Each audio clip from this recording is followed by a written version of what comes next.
Welcome back. We are still on thermal expansion of solids. Now, let's apply our mathematical proof of the relationship between linear expansivity and superficial expansivity directly to a practical examination problem. Let's look at question number 1.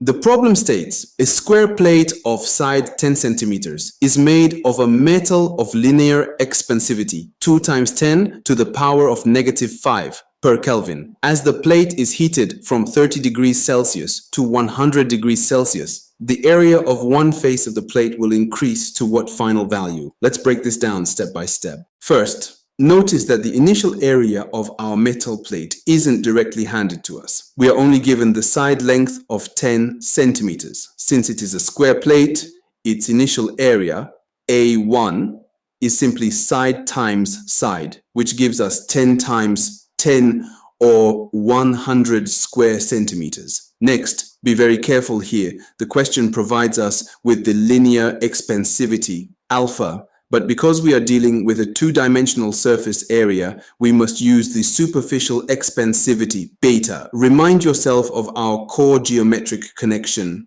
Beta is equal to 2 times alpha. Therefore, our value for beta becomes 2 multiplied by 2 times 10 to the power of negative 5, which simplifies beautifully to 4 times 10 to the power of negative 5 per Kelvin. Now let's look at our change in temperature. Delta T. The plate is heated from 30 degrees up to 100 degrees. Subtracting 30 from 100 gives us a temperature rise of exactly 70 Kelvin.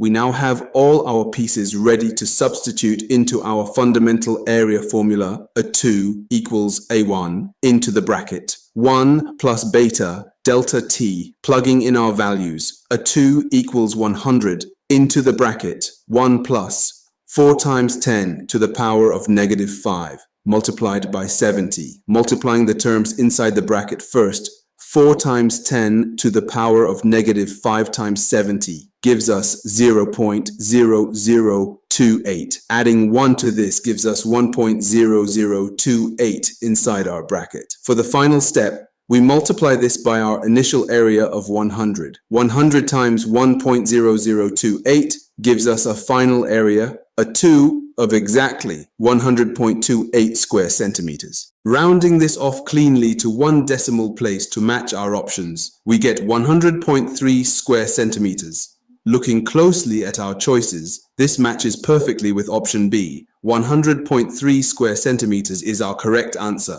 Udimking Education Foundation. Building confidence, ending examination malpractice for a better tomorrow. We are building a better tomorrow. Join us in shaping futures through integrity and education.